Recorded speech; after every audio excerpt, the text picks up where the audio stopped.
नमस्कार, आप सभी का स्वागत है। आइए सूतपुत्र कर्ण के अंगराज खंड से कहानी को प्रारंभ करते हैं। विदुर प्रज्ञाचक्षु धृतराष्ट्र बोले, जी महाराज, अब तुम जल्दी करो। मेरे पुत्रों और पांडवों ने अपना अभ्यास समाप्त कर लिया है, इसलिए उनकी परीक्षा देखने की मेरी बड़ी इच्छा है। लेकिन महाराज, आप तो यूं भी नहीं देख सकते। यह तो ठीक है, लेकिन तुम देखोगे, पितामह देखेंगे, कृपाचार्य देखेंगे, हमारी सारी प्रजा देखेगी, तो यह सब मेरे देखने के बराबर ही है। तुम भीष्म पितामह के साथ रहकर इस परीक्षा के लिए जमीन वगैरह तैयार करवाओ। देखना, जमीन बिल्कुल सपाट और कंकड़ रहित होनी चाहिए। देखने वालों को मनोरम लगे ऐसी व्यवस्था होनी चाहिए। धृतराष्ट्र ने कहा। फिर उस भूमि का खास मुहूर्त कौन तैयार करेगा? हमारे पितामह। भीष्म स्वतः ही हल से उस जमीन की सीमा बांधेंगे और उस सीमा में आप रंगभूमि मनाएंगे। ठीक है, मैं समझ गया। यह भी ख्याल में रखना कि कुमारों के शस्त्र विद्या का प्रदर्शन के लिए काफी जमीन खुली होनी चाहिए और बाकी प्रेक्षकों के लिए भी थोड़ी अलग से भूभाग रख लेना। हाँ, यह मेरे ख्याल में है। नहीं, केवल यही नहीं, प्रेक्षकों में मैं, तुम, भीष्म पितामह, कृपाचार्य आदि पुरुष वर्ग होंगे। स्त्री वर्ग के लिए अलग मंच बनाना, क्योंकि कुंती और गांधारी वगैरह स्त्रियां भी तो आएंगी। इसके अलावा नगर के चतुर्वर्ण के लोग की भी व्यवस्था करना। भविष्य में जिस राजा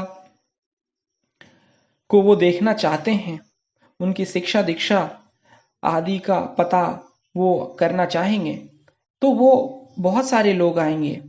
ध्यान रहे। अच्छी बात है, ये सारी व्यवस्था मैं कर लूंगा।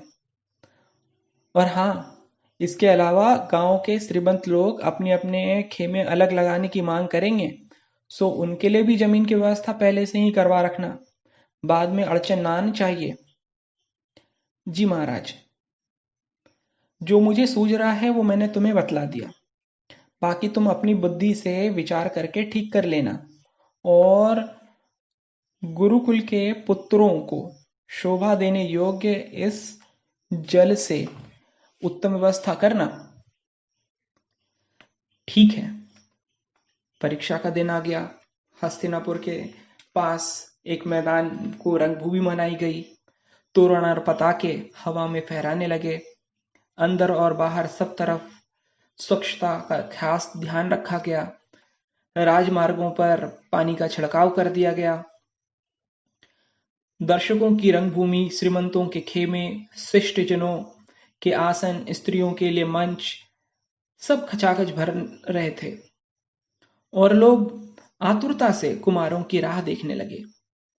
भीष्म आगे आए, कृपाचार्य आगे बैठ गए, धृतराष्ट्र और विदुर भी समीप बैठ गए। कुंती और गांधारी आदि स्त्रियां अपने मंच पर जा बैठी। नगर के सब वर्ण के लोग अपने अपने खेमों में जाकर बैठ गए। सभी रंग बिरंगे वस्त्र को धारण करके आए हैं।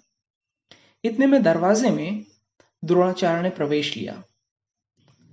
हवा में लहराती उनकी सफेद दाढ़ी और उतनी ही सफेद उनकी मूछ, सिर के बाल, घुटनों तक पहुंचने वाले लंबे लंबे हाथ, धीरे और वीर चाल, मजबूत स्नायु और साथ में अश्वत्थामा, पीछे पीछे उछलते कूदते युवक कुमार, इन सबको आता देख सारा मंडल तालियों की गड़गड़ाहट से गूंज उठा। द्रोण ने आकर सभी सभा का वंदन किया और बोले, पितामह, महाराज धृतराष्ट्र और दर्शकगण, इतने दिनों में मैंने युवाओं को, कुमारों को जो शिक्षा दी, इसे वे सब आपके सामने बतलाएंगे। इन कुमारों के छात्र तेज को ज्यादा से ज्यादा चमकाने का मैंने प्रयास किया। आप सब मेरे प्रयास और प्रयत्न की परीक्षा करें, यही मेरी प्रार्थना है। मेरा विश्वास है कि ये मेरे शिष्य मुझे यश प्रदान करेंगे। इसके बाद कुमार अपनी अपनी विद्याएं रंगभूमि पर दिखलाने लगे। तलवार और भाले के खेल से लगाकर बड़े से बड़े अस्त्रों और शस्त्रों का खेल चालू हुआ। सभी ने अपने अपने विद्या का प्रदर्शन किया। युधिष्ठिर, दुर्योधन, भीम, दुशासन, विकर्ण, सहदेव सभी क्रम से शस्त्रों के प्रयोग और प्रेक्षकों के मन को देख मुग्ध कर दिया। इतनी सामान्य परीक्षा हो जाने के बाद भीम और दुर्योधन आगे आए। दोनों जवान थे, दोनों शरीर से मजबूत, दोनों ने कमर कस लिए। दोनों के हाथों में चमड़े के पट्टे बंधे थे। दोनों के हाथों में एक एक गदा घूम रही थी। धीरज और चतुराई से दोनों अपने अपने पैतरे बदल रहे थे। शेर के समान एक दूसरे पर वार करने लगे और अपना बचाव इस प्रकार कर रहे थे मानो ढाल से पर्वत ही रोक दिया हो। दर्शक थोड़ी देर के लिए स्थिर हो गए। दोनों की तारीफ करने लगे। धीरे धीरे आपस में दल बनने लग गए। इतने में द्रोणाचार्य ने इशारा किया और गदा युद्ध समाप्त हो गया। दुर्योधन और भीम के जाने के बाद अर्जुन आए। अर्जुन तो द्रोणाचार्य का सबसे प्रिय शिष्य था ही।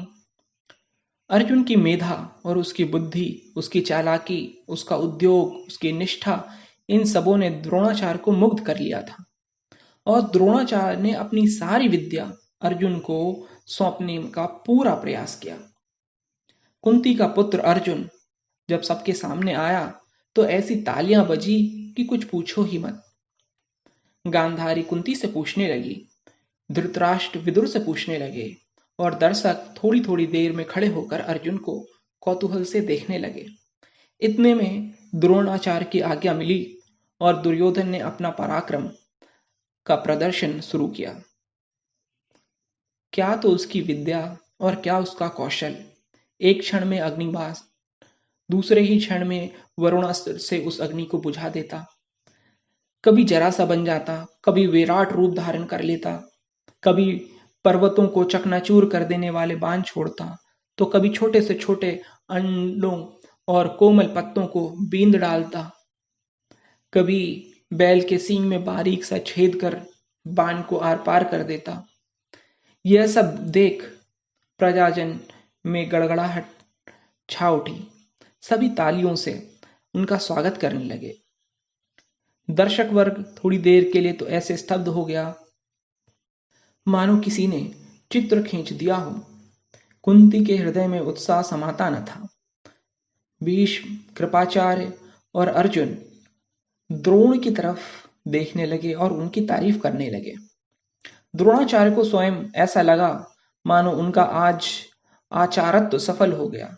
आज वो दुनिया के महान गुरु हो गए। उनके दिल को बड़ी तसल्ली हुई। अर्जुन ने अपना काम समाप्त किया।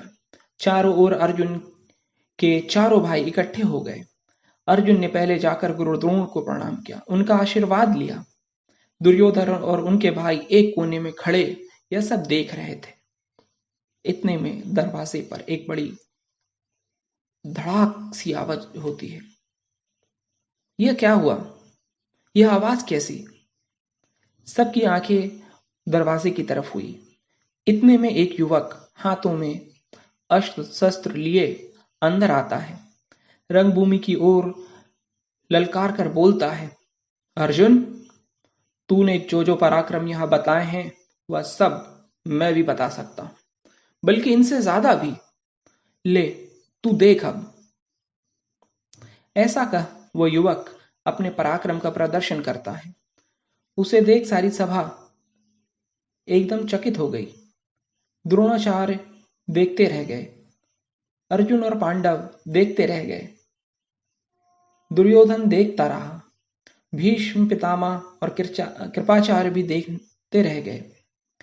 अभी दर्शक लोग आश्चर्य मुक्त हुए भी न थे कि उस युवक ने फिर गर्जना की, हे अर्जुन, तो इन सब कुमारों में श्रेष्ठ गिना जाता है। गुरु द्रोण तुझे अपना शिष्य मानते हैं, वो भी उद्भट। इसलिए मैं तुझे द्वंद्व युद्ध के लिए ललकारता हूं। इसे स्वीकारो और मेरे साथ द्वंद्व युद्ध करो। युवक के गर्जन से दुर्योधन के मन में बड़ा आनंद हुआ। वह सोचने लगा, ठीक, अब आएगा अर्जुन को मजा। भीम और सहदेव उस युवक की ओर कठोर निगाह से देखने लगे। द्रोणाचार्य को यह रंग में भंग होने जैसा लगा। दर्शक लोग भी ऊंचे नीचे होने लगे। इसका परिणाम क्या होता यह जानने के लिए उत्सुक होने लगे। इतने में कृपाचार्य खड़े हुए और बोले, हे युवक, यह अर्जुन महाराज पांडु और कुंती का पुत्र है। वह वर्ण से क्षत्रिय और द्रोणाचार्य का शिष्य है, इसलिए उसके साथ द्वंद्व युद्ध में उतरने के लिए यह आवश्यक है कि तू अपने कुल और जाति का सबको परिचय करा। कृपाचार्य के वे वचन सुनकर युवक थोड़ी देर के लिए झेप गया, लेकिन मध्याह्न के आकाश की ओर नजर डालकर वह तुरंत ही सीधा खड़ा हो गया और बोला, यह रंगभूमि केवल क्षत्रियों के लिए ही है या इस पर किसी और का अधिकार है? यहां तो जो पराक्रम करके दिखलाएगा वही क्षत्रिय। अर्जुन अगर सच्चा क्षत्रिय पुत्र है तो आजमा खुद को मेरे सामने। उसमें क्षत्रिय का खून है यह कहने वाले से क्या होता है? इस प्रकार खून का अभिमान तो जंगली पशुओं की शोभा है। मुझे विश्वास है अर्जुन ऐसे डरपोक पुरुषों के विचारों का अनुसरण नहीं करेगा। मैं मानता हूं अर्जुन सच्चा मर्द है।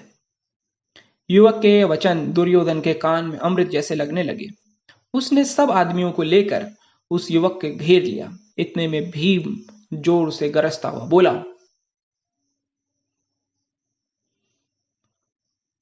ओ युवक, अपना वर्ण तो बतलाओ। अर्जुन राजपुत्र है। राजपुत्र चाहे किसे लड़े चाहे किससे नहीं, यह उसका विचार होगा। वह हर किसी राह चलते भिखारी के साथ द्वंद्व युद्ध में नहीं उतरता। आया है खुद का पराक्रम दिखाने, खुद की पहचान तो बता। भीम के वचन सुनते ही दुर्योधन छाती तानता हुआ अपने आदमियों के झुंड से बाहर आया और कहने लगा, वह युवक राजा नहीं, केवल इसी कारण अर्जुन द्वंद्व युद्ध में नहीं उतर रहा ना, तो मैं इसे आज अंग देश का राजा घोषित करता हूं। और ऐसा कहते ही दुर्योधन ने कुमकुम से उस युवक का टीका कर दिया, उसे अंगराज के नाम से पुकारा। सभी में हाहाकार हो गया। कोई तो अर्जुन की ओर तो कोई उस युवक की ओर देखने लगे, कोई दुर्योधन की ओर, कोई भीम की तरफ। स्त्रियों के मंच पर कुंती बैठी हुई थी। उन्होंने जब यह दृश्य देखा तो उसकी आंखों के नीचे अंधेरा छा गया और बेहोश होकर वहीं गिर पड़ी। इसी बीच हाथ में चाबुक लिए अधिरथ सभा में आया और यह जानकर कि उसका पुत्र वशुवेन अंग देश का राजा हो गया है, तो वह खुश खुश होता हुआ उसके पास आया और उसे छाती से लगा लिया। तब लोगों को यह मालूम हुआ कि यह युवक कोई और नहीं, राधा का पुत्र अच्छे क्षत्रिय तेरे साथ युद्ध करने में अपनी हीनता मानते हैं। भीमसेन, अब चुप भी रहो। महापुरुषों और नदियों के मूल को खोजना बड़ा कठिन है। तुम पांडव ही किस प्रकार पैदा हुए यह किससे छिपा है?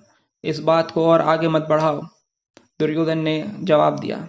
इस बीच भीष्म, कृपाचार्य, धृतराष्ट्र आदि खड़े हो गए और सभा बिखरने लगी। गांधारी को लेकर कुंती घर आई, पांडवों को लेकर द्रोण घर गए। दर्शक वर्ग धीरे धीरे खिसकने लगे। केवल कर्ण और कौरव ही वहां रह गए।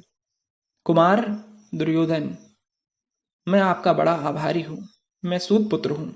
इसका विचार न करके मुझे अंग देश का राजा बना दिया और मेरी प्रतिष्ठा कायम रखी। इसके लिए मैं आपका जीवन भर ऋणी रहूंगा। कर्ण से आलिंगन करते हुए दुर्योधन बोला, इसमें मैंने कुछ नहीं किया। छत्राणी के पेट से जन्म लिया इसलिए कोई बड़ा और दूसरी मां के पेट से जन्म लिया इसलिए कोई छोटा। यह बात ही मैं सहन नहीं कर सकता। जो ऊंचा काम करेगा वह ऊंचा और जो नीचा काम करेगा वह नीचा।